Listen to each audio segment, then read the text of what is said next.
Michelle Prince, founder and CEO of Performance Publishing Group, making a difference one story at a time.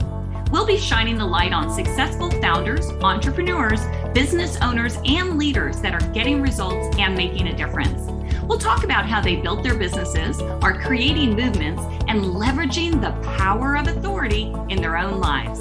Be sure to stick around to the end of the show and we'll reveal how you can be our next guest. Let's get started.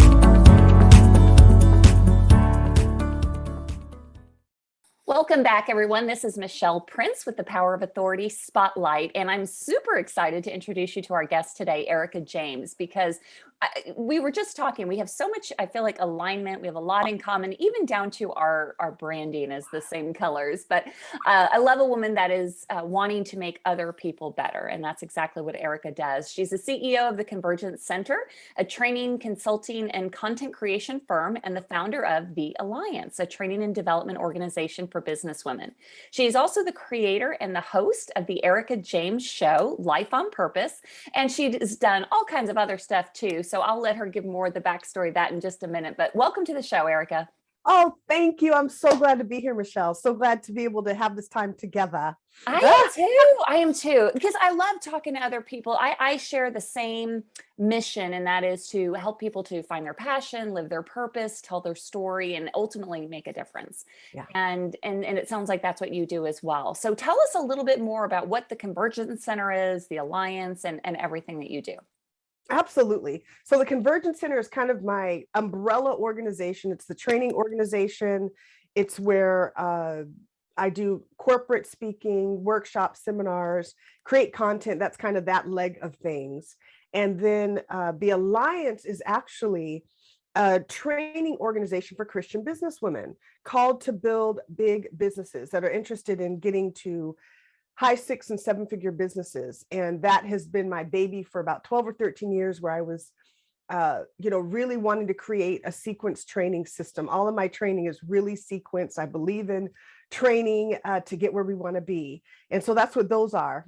And then the show is all about, getting clear about your purpose, like you said. And then, it sounds like a lot, but I tell people I really only do one thing.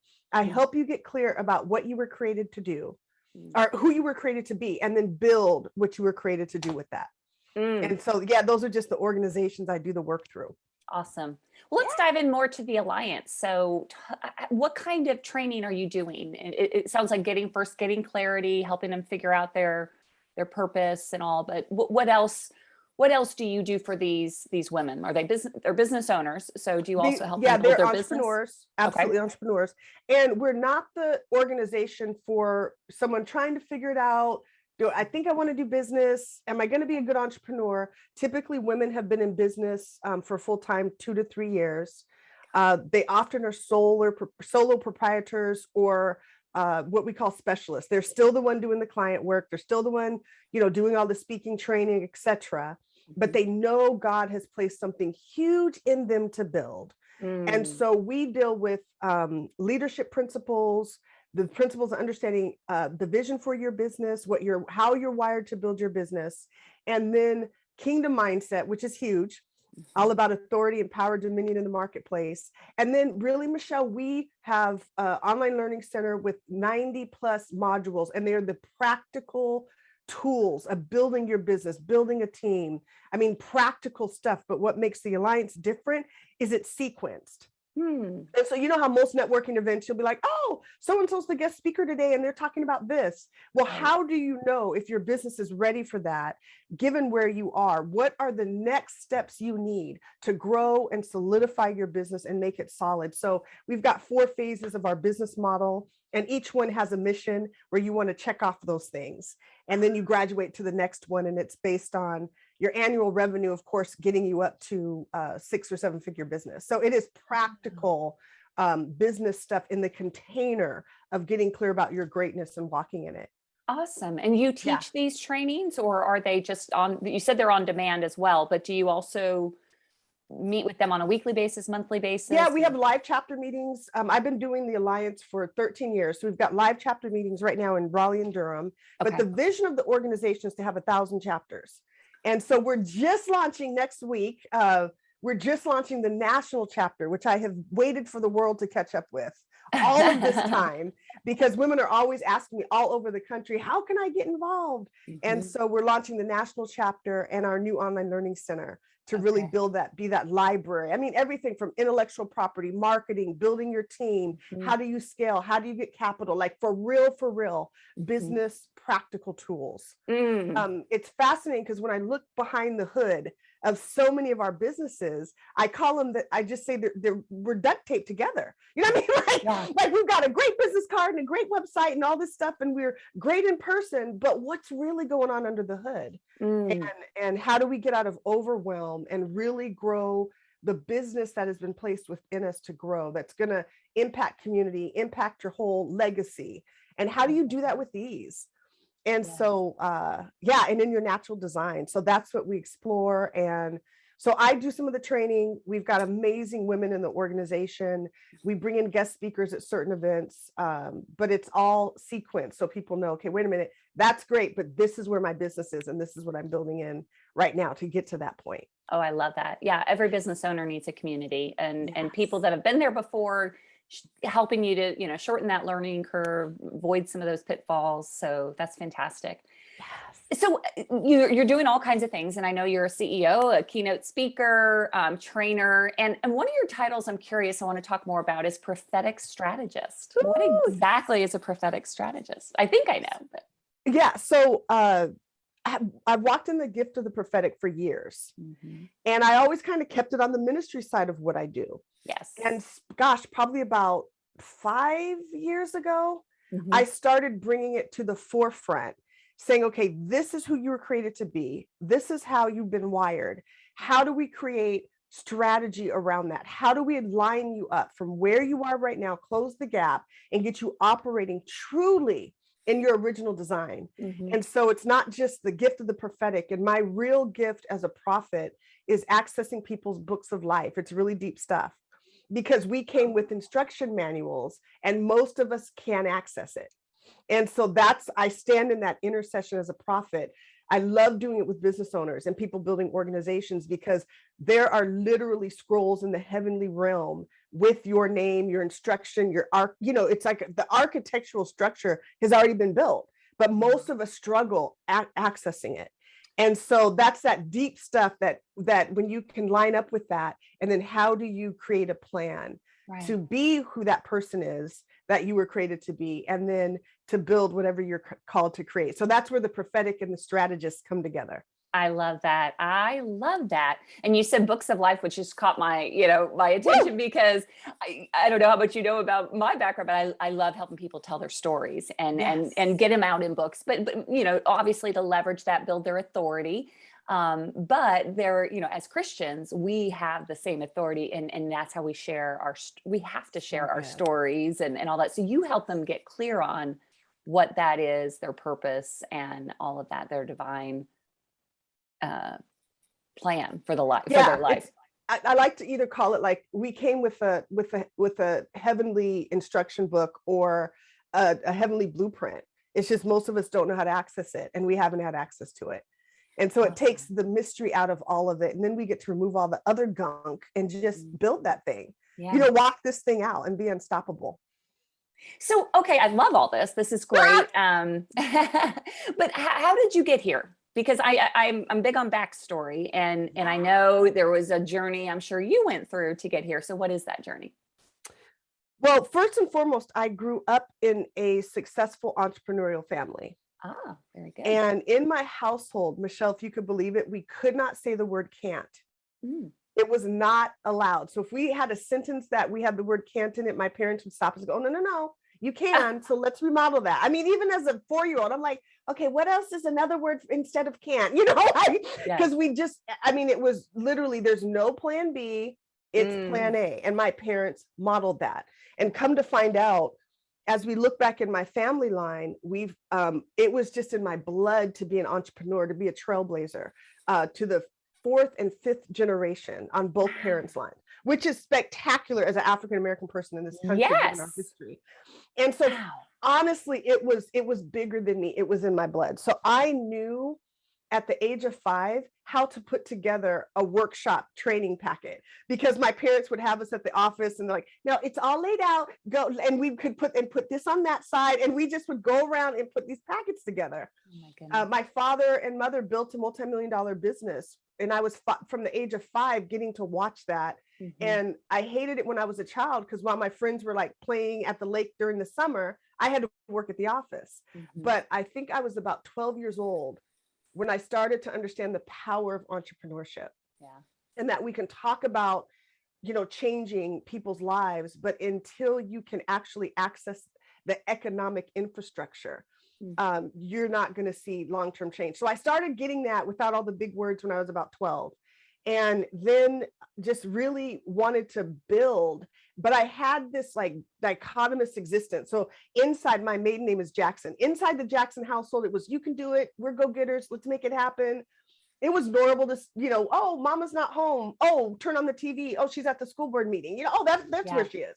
So that was totally normal to me. But growing up in Lacey, Washington, as soon as I stepped across the threshold, particularly in elementary school, I was deeply bullied by my classmates. And so it was, for me, learning to personally overcome fear was my first assignment, and to be fearless in the face of it. And then I don't know how I knew to do it, but I decided about the age of 6 years old that I didn't want people to feel like I felt. And so when I look back in my little photo album my mom has, like, I started getting most inspirational awards in T-ball. Oh my goodness. In T-ball. So I was like, I'm going to lead the cheers. I'm going to make everybody, I want people to feel great. And I didn't have the language for it. I just wanted us to be excited. So it kind of all started then. And then when I was 12, coming out of elementary school, heading into middle school, my sister pulled me aside and she says, you're really good with people. People really like you. In spite of all of the other gunk, you should run for office. Wow. And I remember being terrified, going, I'm going to run for leadership, office in front of the people that used to bully me. But I figured now was the best time, because we were coming from elementary to middle school at the time in 6th grade, and all the schools came together. I was like, well, everybody doesn't even know me, so I just get to reinvent myself. And I did that. I ran for vice president because I was too scared to run for president. And I don't remember what I said, but I clearly remember getting a standing ovation from my classmates. And that's when I started to understand the power of words and the power of kindness and treating people, treating people fairly, because I had experienced the other side of that. And I didn't want people to feel the way I did. So I was very serious about not having cliques in our class. We were all going to know each other. We were all going to cheer each other on. And student leadership, between student leadership and sports, that's really what birthed all of this. And then when I was 18, I was like, I'm starting a business. And so you started a business at 18. Well, I went to the Secretary of State's office in Washington State on my 18th birthday, when everybody else was like partying and worrying about this. I was like, oh no, I'm finally old enough. And I came home that day with the piece of paper and I was like, Daddy, I started a business. And I remember he said to me, he said, I'm so proud of you, but it takes a lot more than a piece of paper to build a successful business. And I was just like, I want to know what that is. I want to learn. I got to see the model in it. I got to see the work ethic, but really, how do you do that? So I've been fascinated with that. And then somewhere along the line, insanely got called into ministry. I was like, what's happening? But now it's all coming together and I'm so excited. Is that why it's your business is called the Convergence Center? Because you've converged it all? Talk about that. So yeah, when I was literally digging, it took me about a year to name my business. I went through so many names when I was naming it. And I had a mentor at the time, and I would bring him a name and he's like, oh, that's not it. And I'd bring him another name. He's like, oh, that's not it. That's not what you do. And at the time I was coaching and speaking. This is like 20 some years ago, before people knew what coaching was. Yeah. And finally I said, I bring the parts of people together. I bring the heavenly realm into the earth realm. It is about a convergence. And that's when I took it to him. He goes, now that's what you do. And so, so the Convergence Center, which right now, is a training firm, but the vision for it is really to be a physical center, a training center, have multiple ones around the world that leaders can come to refresh, refuel, and get equipped to really the world. So to go out and continue in their calling. So when you, the training you do today, is that primarily for business owners or like the alliance, or is it Right. more for, okay, more for, or it is Well, for it's the, not. The alliance is strictly for entrepreneurs, and yes, not every Christian entrepreneur. Entrepreneurs who are called to build something big. I'm really clear about yes, that. yes. And then the other pathways are like personal development, spiritual development. Have a ton of stuff on fearlessness and purifying your heart and getting rid of the gunk in our souls and all that stuff, so we can clear that old stuff. Mm. And then your personal development, your spiritual development, and your visionary development, getting clear about purpose, getting clear about vision. And then the alliance is where people like, okay, now I'm ready to build this thing. I'm ready to roll up my sleeves and do the work. So I have both sides of that. Yeah. Yeah. Oh, cool. So you've been in business a long time. You're doing all kinds of cool things. You started with what a wonderful upbringing to see that in action. My parents were also entrepreneurs, so I get it. But surely there had to be some challenges along the way. So what were some of your biggest hurdles that you had to overcome as a business owner? Yeah. Well, we're always our first client, right? I Mhm. always say that, like, don't go try to change the world, like get this right Uh-huh. first. Uh-huh. Stay So, within your hula hoop. yeah. So taking on myself was my first client. Yeah. So really had huge issues with fear. The other side of it, there's always the other side, right? You were in a successful entrepreneurial family, but as a child, there's a very high cost for that. And it means your parents are gone a lot, you're on your own a lot. And so I had a lot of worthiness issues. I'm not worthy. I must not be good enough, especially for that daddy's love and attention. Oh my goodness. And so those were some biggies. And then growing up in Washington State, not seeing people who looked like me, not ever, having the little boy with the crush on me, and then literally getting chased every day at recess to be kicked or whatever. So all of that stuff, like in the midst of that, knowing who I was, being solid in that, and not being defined. Gosh, I remember a pivot point in my life in fifth grade. This is crazy. What are we, like 10 or 11 in fifth grade? Yeah. Anyway, all my friends made a pact that they were going to ignore me. And I was just like the one they decided to hate that week. And I remember going home like, okay, how am I going to work this? How am I going to do this? And I mean, mean girls times, just horrible things. And so I remember going home, talking to my sister about it, my parents. We created a strategy, and this is what you're going to do. And it started, and I look back now where I got free from people really early. I always had great friends, always had people, but I realized that you can't count on people to define your confidence, to give you permission. And so I remember at a young age going, okay, I never want to experience that again. And like after like a month of completely ignoring me and treating me horribly, they were all like, oh, Ericka, we just decided we weren't going to like you, but we're good now. And I was like, really? So it was fascinating. So got some rough lessons as a young person about confidence. That was a huge thing for me. I never lost that pilot light of knowing there was greatness in me, but just having it reflected on an ongoing basis in those formative years was a big, huge thing for me. And, and I was in college before I realized, oh, perhaps a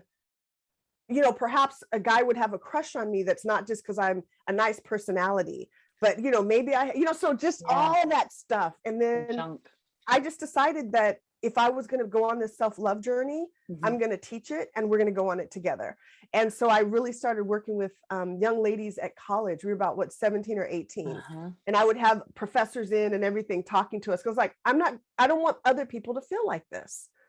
And so working through my own stuff and then the whole spiritual stuff, the heart purification, the getting truly delivered.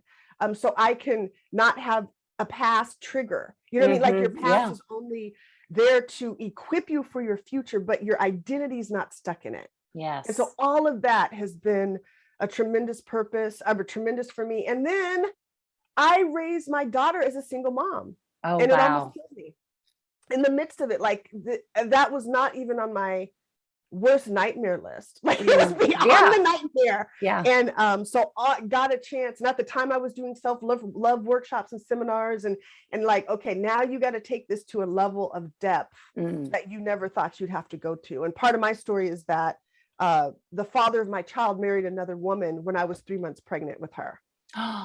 Oh my Yeah, it was just goodness. like your worst nightmare come Yeah. alive. And so that took me deeper. I was doing transformational work at a young age, Yeah. but really all of those things to overcome had me become immovable and unshakable and absolutely committed to not, to clearing your past so you can be present and Yeah. build a future. So I've had to do, my sister used to joke, she's like, you do more self-work than anybody have ever met.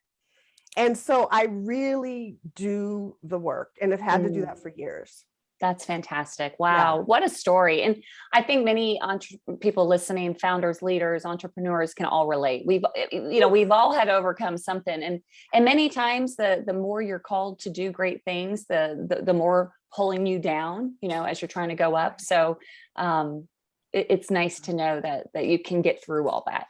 I'm curious. So, and I've been in business for 12 years and there's that passion and there's, you got to have all that and you got to work through your junk, which I did the same thing. But at some point you have to be really strategic on how to grow a business. And, the show's called The Power of Authority. And what I mean by authority is the ability to influence more people, which you're obviously doing. So what are some ways that you either help the women in your alliance or in the center, or how you've done it yourself to really build your brand and build your business, beyond just working internally? Like what external things have you done? Yeah. Well, first, my mindset has been key, right? Because all I ever wanted to do was build a business, be a speaker, do this, and then just go out and can I just do me? Yeah. And God was like, no, this is not about you. It's about the thousands of people that you get to trailblaze for. So the business you're going to build is going to uplift people. So I wasn't, like I whenever I wanted to go do my thing and gosh, I know how to book speaking engagements. Can I just book them and write the books and do my thing? And God was like, no, this is not about you. And so once I got clear about, who I was called to be, and I'm called to multiply, I'm called to raise up, called to equip, then I shifted all my business models. Because when I started off in corporate. And then went to faith-based, and then God's like, oh, and it's not even about you and faith-based. This is about creating systems and structures for people to thrive. If they get what I'm calling them to get, your overflow will be what you want. And so it was a radical shift of how I thought about business. And then the other thing was, I think I'm very methodical, and I think in terms of building now. So my children's children, I really believe that scripture that says a good man leaves an inheritance for his children's children. So what am I building now so my daughter's children can have what they need? So everything's taken longer, doing it as a single mother. That's been huge. But understanding my vision was never about me. And then understanding that it's about building something systematic that's deeply founded so people can be immovable. I've never done shallow well, never, so everything I do is deep work, the deep work. And then for me, it's about taking the guesswork out, because you can go take this course over here, do this, but how do you sequence it? How do you know when you're ready? How do you know when your business can get traction in that area? So it's all been about systems for me. And if I could put a business owner in the front end of a system, what is that system going to be to bring them out the other side? And so I've always thought differently. And as you know, that just takes longer because you're building an infrastructure, you're building, something else, and someone else is just trying to get through their door. And I'm like, no, I'm building doors for others. So that's been huge. And then team, because we do way too much, Michelle. And especially because I had to build this very lean.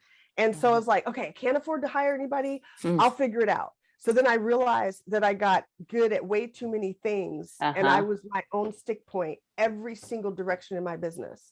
And so I really leaned in, and I've always had VAs and help, but I would even stress my people out because I needed you to be good at 12 things in order to pull this, because the vision is so massive. Any area of it, I could work 80 hours a week, right? And so it was actually watching, this is recent, this is only about 4 years ago. I was watching this woman who built Laura, what is Laura's last name? But she built Meet Edgar. the online distribution system. Mm, Introvert, the least likely person, if you were in a room, that you would think is like the multimillionaire sitting in the room. wow. And she built this business, and she built it into a $4 million business in a year on maternity leave. Oh my And I was like, okay, goodness. wait a minute. Like, how do you How? build a bit? You know what I mean? I'm like, okay, I'm just doing too much. Mhm. And so I dug and dug one day. I was like, how did she do it? I know what she did. How did she do it? How did she do it? And I had found the system she built, Meet Edgar, as an online distribution system Mhm. for social media, but I still didn't understand how did she do it. And I found like some obscure training talk she did at a conference. Uh-huh. And she said she had a totally different strategy other than having one or two people do 50 things. I needed 50 things done. So I hired 50 people to operate in their lanes. And that's when things shifted. And so I Interesting. started to pay attention to, Mhm. what's the too much that I'm doing, and Mhm. getting me out of my genius and my highest and best use. And I started outsourcing much wider versus the stress of holding on to one or two employees. And I come to find out, like, I'm stressing them out anyway, Yeah. right? Yeah, Because I need to do exactly. this, oh, and that, and this, and this. And they're just like, you need a team. And Uh-huh. so I said, okay. So I radically shifted the way I was approaching project management, and Mm, moved from looking at employees to let me figure out the order, but let yeah. me get a team of people working. And that's when stuff really started to shift. And I'm still in that process, but I'd had like one VA for years that did all this stuff. I was stressing her out. Yeah. Uh-huh. I'm stressed out. You know what I mean? Like, Yeah, everybody's stressed out. So that's when I shifted that, and stuff really started to get traction, and that's really good. identifying where are the areas that I'm putting time in that I don't need to be, and That's what can I good. get off my plate. Yeah. That is so good. And hopefully everyone's listening to that, because that is one of the biggest bottlenecks. Woo, I know dear. it was for me as well. Just Yeah. because you can do it doesn't mean you should. And find the people who can and love doing the things you don't love to do. And they can do it 50 times faster than you can anyway. So Exactly. yeah. Exactly. Well, I need to wrap things up here, but if you were talking to somebody who is either on the verge of thinking like, maybe I do need to follow my genius, or maybe I do need to start that business, or maybe they're already in it and they're starting to get some traction and they're starting to feel that overwhelm of like, oh my gosh, is this worth it? What advice would you give to those people? Oh, I think it is so much easier to be the fullness of who you're called to be than it is to have to battle the stuff, deal with the junk, as you put it. Yeah. Get the junk taken care of so Yeah. you can understand, who you are and what you're called to build. And then the execution part becomes easy. You're willing Yeah. to do whatever it takes. And I say the key is shifting from what I call your horizontal identity, right? Mhm. So we're struggling with the family stuff and overcoming this and the lies and all that stuff that we've come to believe that leave us feeling inadequate, unworthy, incapable, Right. which is not really who you are. So Right. transplant your identity from your past to your vertical identity and who God Mm. created you to be. So take time to access that and ask what I call kingdom questions to understand, who am I? What did you create me to do? How Mhm. much did you call me to steward? How many lives did you call me to touch? And once you start to get that impartation, or that knowing back directly from the Mhm. one who created you, changes everything. And so take time to Wow. get that vertical identity and build, build, build. So, so good. I love that. Thank you, Ericka, so much. I mean, we could talk, I think, for I another know. I'm like, hour. it's like time's already up. What? Yeah. Oh my goodness. Well, I know many people are going to want to get a hold of you after hearing this interview. So what's the best way for somebody to get in touch with you? Yes, you can go to ericka-james.com, and I spell my first name ERICKA-James.com, and check out my show, y'all, the Ericka James Show, Life on Purpose, and it's all there. So you can see the courses, the shows, and everything I'm up to. Awesome. Awesome. Again, that's Ericka-James, with ERICKA, James.com. And why don't you just leave us with one parting thought? I just hear the word greatness, just knowing that there's greatness in you that needs to be expressed. And there's people that, Michelle might say things, I might say things, but there's people that need your voice, your story, and your message the way that they can only uniquely hear it and connect with their greatness through you. So don't let anything stop you from getting your work out in the world. Love it. Couldn't have said it better myself. So thank you, Ericka, so much for being on the show. All right. We'll see everybody next time. Make it a great day.